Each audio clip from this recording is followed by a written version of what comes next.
Hey guys, welcome back to my channel. I'm so sorry I haven't been posting as regularly as I usually do. I'm quite sick if you can't hear at the moment. I've had this cold lingering for about a week and the weather in La Spezia has just been awful. It's been raining and cold and I like to have a nice backdrop because it's just good vibes, really good vibes. I have had an interesting week. I've fallen out of ketosis and I've gotten back into ketosis, and I would love to share my experience on that with you. But today I would also really like to do a Q&A. I'm getting a lot of the same questions come through. If I haven't answered your questions, if you've messaged me on Instagram or YouTube, I'm getting there. I promise I'm getting there, but it's kind of getting to the point where the same questions are coming through and they're quite broad questions, and I'm not really prepared to kind of answer a question like, how do I get into ketosis? You need to do your own research. It is what it is, and I know what it's like starting a new diet. You kind of just want to be told what to do, what to eat, how to train, when to eat, and unfortunately you need to be in control of this diet. So yeah, that just really means that you need to do your research. I've just pulled up a few of the questions that I've got through Instagram and YouTube. Okay, so the question that I'm most regularly receiving is, can you please do some more what I eat in a day videos? Yes, I can, and I honestly can't wait to, but I'm just waiting to get back to Australia, which is only 1 week away, where I have a kitchen and I'm making my own food. I've mentioned before, I live on a yacht and I have 3 chefs cooking for me every day. I don't actually prepare my own food. But yeah, I honestly can't wait to do more what I eat in a day. Another question is, where do I get my inspiration from, and would I recommend any like channels or other keto people? Yeah, absolutely. I first started off with Jason Whitrock on YouTube. So when I heard about the keto diet, the first thing I did was type it into YouTube and he came up.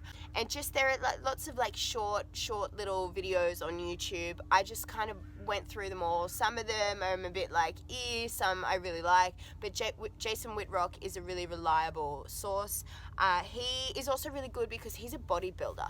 I'm getting a lot of questions asking about like maintaining muscle mass or like growing muscle mass on this diet, only because the protein's moderated and people often need carbs to kind of gain the energy. And also people have found that it's been a great energy boost for HIIT sessions, but not so much weight sessions. Another really great channel I follow is The Healthful Pursuit.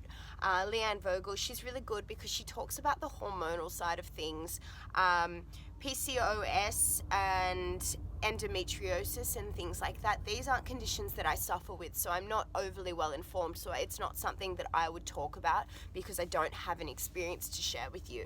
But she does podcasts, she does YouTube, she's on Instagram, she's probably got a blog.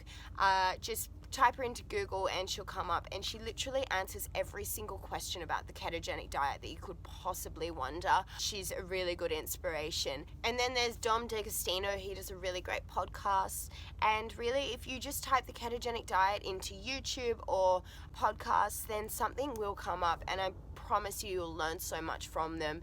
I'm kind of just taking this diet as it comes and learning from my own experience. Next question, how long does it take to get into ketosis? Everybody is so different. It could honestly take 1 day to get in for some people. For me, it took about a month, but I think that probably had something to do with the fact that I'm not making my own meals. The meals weren't ketogenic clean, because I didn't really know the sauces and oils and things that were used to make. I did eventually get in, which was really good, but everybody is completely different. I've always kind of eaten a low carb diet. I'm not a huge bread, pasta, rice person, but I've always eaten a lot of vegetables, starchy vegetables, root vegetables, and they are considered quite high in carb. So when I first started, I kind of thought this will be no problem at all. Like, I'll probably go straight in only because my body won't be too shocked. But I actually think that that might have something to do with the fact that it took me so long to actually get into ketosis, because my body was so used to using such a small amount of glucose for energy that it just honestly didn't want to make the transition. Whereas that the engineer that I spoke about in my very first blog, he kind of had a really, really poor lifestyle, ate a lot of carbs. Most of his meals were carb based, and he went in quite quickly and quite deeply, and that was probably because his body was so shocked. He really, really starved his body of carbohydrates, whereas I guess I've been depriving my body of carbohydrates for a while now. How do you know when you're in ketosis? You should be able to feel the benefits of the diet before you actually test positive. So that could be dropping weight, feeling the mental clarity, the energy, and yeah, you'll honestly know, like, once the transition is beginning. My appetite was just completely suppressed. You can test using keto strips. That's probably the easiest way. Urinalysis strips. Yes, people say they're inaccurate, whatever. I think they're accurate enough to tell you whether or not you're in or not in, and it also depends on the time of day. So depending on how much water you've consumed or liquid you've consumed that day, the ketones can be diluted from your urine. So I often test first thing in the morning, my first wee in the morning, and then if you are quite anal about it, you can test in the afternoon as well, just to compare the results. But ultimately, the most accurate way to test is the blood strips, but these are quite expensive. So unless you're really, really eager to get deep into ketosis and you want to know exactly how far in you are, I would test with the blood strips. They're quite accurate. But yeah, I'm so happy with urinalysis strips. They're cheap, they're easy, and yeah, they'll give you a positive or a negative, which for me is all I really want. If I can see a pink on that strip, then that's good enough for me. I'm happy. Obviously, the darker the strip, the better, but if I'm in ketosis, I'm in ketosis. It means I'm fat burning, and that's what I want. Next question. Why am I not losing weight if I'm testing positive to being in ketosis? That's a good question. I would probably put it down to your macro percentages. Your calorie intake might be too high. Mine is quite high. I eat roughly around 2,200 calories a day, if not more. But that is all dependent on everybody's metabolisms, which are completely different. I metabolize quite quickly. So what I would suggest you do is you put the fats up. So if you're only on 75%, put them up to 80% or 85%. Lower that protein a little bit to about 10% and keep the carbs at 5%, but always aim for lower. Don't kind of look at your macros at the end of the day and you can see that you've got 5 or 10 grams left of carbs, so you think, oh great, I can eat that then. Don't think like that. Just always go for the fats rather than the carbs or the proteins. How do you get out of a plateau? I've done a previous vlog on this, but I believe the best way to get out of a plateau is just mixing things up, shocking your body. So whether or not that is mixing your exercise up, so if you're doing weight training or you're doing HIIT sessions, just do something different. Just do something that will totally work a different part of your body, whether or not it's anaerobic or aerobic exercise. Just mix things up. For me, I was feeling quite a huge plateau before the weekend, and I went skiing and I had a cheat weekend. I drank wine, I drank a lot of wine, I kind of ate what I wanted to eat. Of course, I'm kind of primed now to always go for the fattier kind of meals, so if I'm out for dinner, I'll always go for like a meat or cheese board or something like that. But I ate bread with it, I ate chocolate, and I just didn't really stress about it. And that's the amazing thing about this diet. I'm so comfortable in my own skin that I don't feel guilty about having weekends like that. Mind you, that was my first cheat weekend and I fell out of ketosis. I tested negative on the Monday, but I tested back positive on Wednesday. Haven't been as deep into ketosis, but that's fine. I still feel the energy of from the diet. And for those who saw my Instagram post, my body composition has not changed a single bit. I didn't exercise for 7 days. I did 2 training sessions this week, and this is my 4th day off again. I'm just trying to really let my body recover, listening to my body, and yeah, I honestly, it's not affecting my mentality at all. Before, I would have been freaking out about missing 7 days of exercise. I wouldn't have been able to cope, but I'm actually doing okay, which is really good. Next question, how to increase fats without upping protein and carbs. So this is easy. So what I do is, if I'm really hungry and it's the end of the night or at any time of the day and you need a snack, but your carbs are creeping up and so are your proteins, and you just need to get your fats up if you've still got quite a few grams of fat goal to go, what I do is I just add oil. I add oil to my coffee, I add extra oil to my salad. These things like coconut oil and extra virgin olive oil, they don't have carbs, they don't have protein, so just add them to everything. Just be careful with nuts and things. I also have an apology to make with Quest bars. In my first or second video, I was promoting these, saying that I considered them carbless. I was totally incorrect, and since I've had so many people comment on the video telling me that with the US, they've already calculated the net carbs, which means they've already subtracted the fiber. So therefore, in one of those Quest bars, the cookies and cream one, there are 5 grams of carbohydrates on there, and this is probably not an ideal snack for starting this diet. So my apologies, don't eat the Quest bars to start off with. They are delicious and I absolutely love them, but they're not something that I would recommend now. Next question, do I intermittently fast? I do sometimes, not all the time. I just see how I'm feeling in the morning. Say if I've had quite a late dinner, or I'm still not feeling overly hungry in the morning, I will always intermittently fast. But it depends what you consider intermittent fasting. So I always have a coffee. I never go without a coffee, and I'll add oils as well. So whether or not you consider this fasting, whatever, but I am depriving myself of food, but just not calories. It's really good to do when you're starting this diet. It can really kick you into ketosis, and throwing in a HIIT workout with this as well is also really good.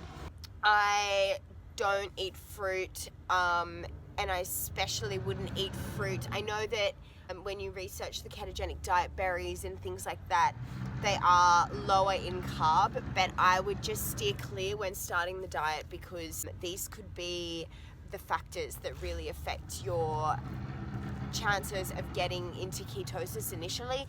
I would start introducing these things once you're adapted and your body can be a little bit more flexible. Starchy and root vegetables I avoid altogether.